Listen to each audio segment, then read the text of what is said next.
बिहार में 9 सीटों पर चुनाव लड़ेगी ओवैसी की पार्टी। केवल एक दल को मात देने का टारगेट। आरजेडी कांग्रेस से क्या कहा। हर बार की तरह इस बार भी असदुद्दीन ओवैसी की पार्टी एआईएमआईएम में लोकसभा चुनाव लड़ने जा रही है। ओवैसी की पार्टी बिहार की 9 लोकसभा सीटों पर चुनाव लड़ेगी। इस बीच एआईएमआईएम ने इंडी गठबंधन को खुला ऑफर भी दे दिया है। एआईएमआईएम ने खुलकर ये भी बता दिया है कि बिहार में किस पार्टी को वह टारगेट करना चाहते हैं। किशनगंज संसदीय सीट पर चुनाव लड़ने के बाद अब एआईएमआईएम पार्टी बिहार के अन्य 9 लोकसभा सीटों पर चुनाव लड़ेगी। पार्टी के general secretary engineer Aftab Ahmad ने ये घोषणा की। वहीं प्रदेश अध्यक्ष अख्तरुल इमान ने इंडिया गठबंधन से कहा कि भाजपा को रोकना चाहते हैं तो हमारे पार्टी द्वारा उतारे जा रहे सीटों पर प्रत्याशी न उतारें। किशनगंज के बाद एआईएमआईएम पार्टी अब बिहार की 9 अलग अलग लोकसभा सीट से चुनाव लड़ने जा रही है। शिवहर सीट से राणा रंजीत सिंह के नाम की घोषणा। पार्टी के जनरल सेक्रेटरी आफ्ताब अहमद ने किशनगंज स्थित बिहार पार्टी कार्यालय में सोमवार को पत्रकारों को बताया कि बिहार के शिवहर, गोपालगंज,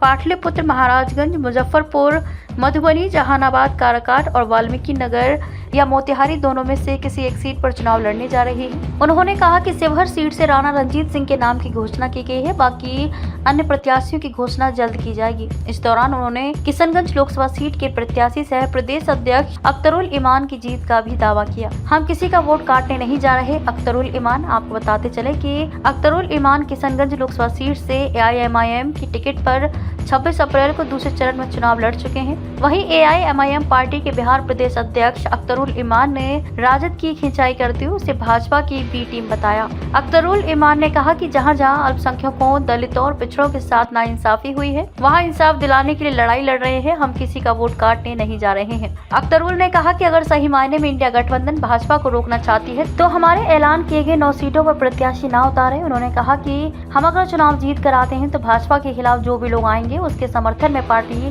खड़ा उतरेगी। इस दौरान उन्होंने पूर्व में 15 सीट पर प्रत्याशी उतारने की बात पर कहा कि पार्टी के शीर्ष नेतृत्व के निर्देश पर सीटों का आकलन के बाद आगे की रणनीति तैयार करते हैं।